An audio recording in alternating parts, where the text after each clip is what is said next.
Jadi saya selaku kuasa hukum dari Saudara Ishak Hamzah meminta dengan tegas kepada Kabid Propam Polda Sulsel agar supaya lebih tegas lagi dalam menjatuhkan sanksi nantinya kepada para terduga dan juga bisa mengembangkan pemeriksaannya nanti kepada calon-calon terduga lainnya, ya. Dan sebisanya mungkin memberikan sanksi yang seberat-beratnya atau maksimal dengan PTDH, sebab diduga dengan kuat bahwa peristiwa Ishak ini itu sudah sering dilakukan, ya, sudah sering dilakukan di waktu-waktu yang lampau, sehingga dengan memberikan efek jera tidak terulang lagi, tidak terdapat lagi Ishak-Ishak yang lainnya, ya, dan juga ada efek jera agar supaya para aparat penegak hukum nantinya bisa lebih profesional dalam menegakkan hukum, memberantas kejahatan, dan juga menempatkan posisi hukum itu pada porsinya yang sebenarnya. Mungkin demikian. Ya, terima kasih kepada teman-teman jurnalis yang telah begitu memberikan atensinya yang begitu besar terhadap kasus ini, di mana lewat perjuangan yang panjang akhirnya klien saya ini, yaitu Pak Ishak Hamzah, telah menemui kemenangannya sendiri dengan dikeluarkannya putusan pra-peradilan dengan nomor 29 dari Pit.Pra garing 2025 PN Makassar dan telah dimenangkan oleh Saudara Ishak Hamzah. Nah, berdasarkan putusan peradilan itu, akhirnya selama kurang lebih sebulan, ya, akhirnya kami menemui Pak Kabid Propam 2 hari yang lalu, Bapak Sulham Effendi, agar segera memberikan atensi kepada Polrestabes Makassar untuk mengeluarkan SP3. Dan akhirnya 2 hari yang lalu SP3 malam hari itu saya ditelepon oleh penyidik dan mengatakan bahwa SP3 itu mengabulkan permohonan pra-peradilan pemohon, 2 menyatakan tindakan termohon 1 yang menetapkan pemohon sebagai tersangka dengan dugaan tindak pidana pasal 167 KUHP tentang penyerobotan dan pasal 263 ayat 2 KUHP tentang penggunaan surat palsu tidak sah dan tidak mempunyai kekuatan hukum mengikat. 3 menyatakan tidak sah dan tidak mempunyai kekuatan hukum mengikat segala keputusan atau penetapan yang dikeluarkan lebih lanjut oleh para termohon yang berkenaan dengan penetapan tersangka, penahanan dan perpanjangan penahanan atas diri pemohon. Jadi itu masih ada nih. 4 memerintahkan kepada termohon 1 untuk menghentikan penyidikan atas diri pemohon, ya, memulihkan hak pemohon dalam kedudukan dan harkat martabatnya, menghukum termohon 1 dan termohon 2 untuk membayar biaya perkara. Nah, itulah amar putusan yang dikeluarkan oleh Pengadilan Negeri Makassar lewat putusan pra-peradilan yang tadi ditanyakan. Gitu. Ya, berarti SP3-nya sudah terbit. Sudah 2 hari yang lalu berdasarkan putusan pra-peradilan akhirnya memerintahkan agar SP3 harus diterbitkan segera.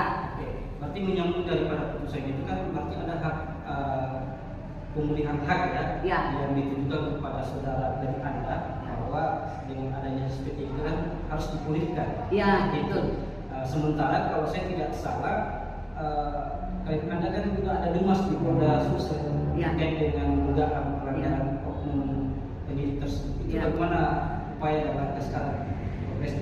Ya, baik, untuk pemulihan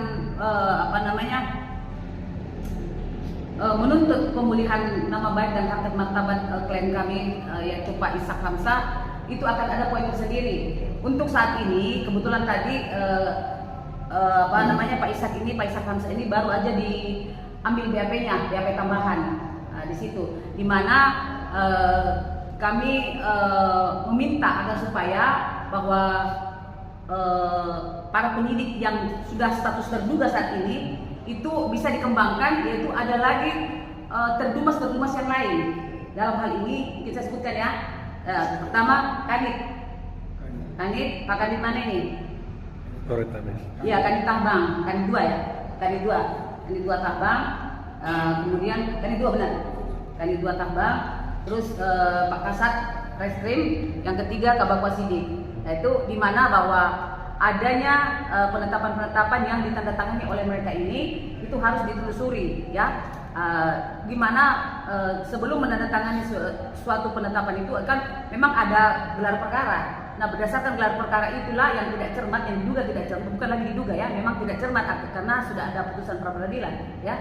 Karena adanya ketidakcermatan dari hasil gelar perkara itu sehingga memberikan penetapan tersangka, penahanan dan perpanjangan penahanan terhadap klien kami itu. Jadi dalam hal ini kami minta supaya lebih dikembangkan lagi, lebih dimunculkan lagi, ada terdumas yang baru seperti itu. Mungkin begitu ya. Untuk ini Mbak, Bu Lawyer, terkait nanti langkah-langkah selanjutnya yang akan ditempuh setelah adanya SP3 ini? Ya, ada surat yang harus nanti dari pihak kami ini harus menyurat dulu lagi ke Kabid Propam, ya, Kabid Propam untuk segera ditindaklanjuti. Dan yang kedua, ada tuntutan ganti rugi, pemulihan nama baik, ya, pemulihan harkat dan martabat Pak Ishak sendiri sebagai manusia yang harus dijunjung tinggi hak asasinya, ya, karena tindakan ini sudah merupakan salah satu tindakan pelanggaran hak asasi manusia, mungkin seperti itu. Berarti dari kalau melihat daripada dumasnya klien Anda kan, atau Anda itu kan juga awal ada 2 ya. Sekarang tadi disebutkan bahwa melibatkan ada 3 orang. Berarti secara keseluruhan ada 5 atau seperti apa yang terkait dengan dugaan? Sejauh ini kurang lebih masih 5 ya, masih 5. Saat ini masih 2. Tapi ketika nanti ada pengembangannya itu mungkin dikembangkan jadi ditambah 3 oknum-oknumnya, ya, terdumasnya, oknum ada 3, jadi kemungkinan besar untuk saat ini ada 5. Seperti itu. Tapi menurut Anda apakah dengan adanya putusan kemudian SP3 oknum tersebut kemungkinan bisa PPDH atau seperti apa? Itu kewenangan, bukan kewenangan kita lagi. Tetapi kita berharap supaya adanya putusan akhir yang betul-betul tegas sehingga tidak ada lagi kisah-kisah berikutnya di kemudian hari, sehingga ada juga efek jerah bagi para rekan-rekan dari kepolisian supaya lebih cermat dalam melaksanakan tugas dan tupoksinya masing-masing. Seperti itu, ya. Oke, terima kasih.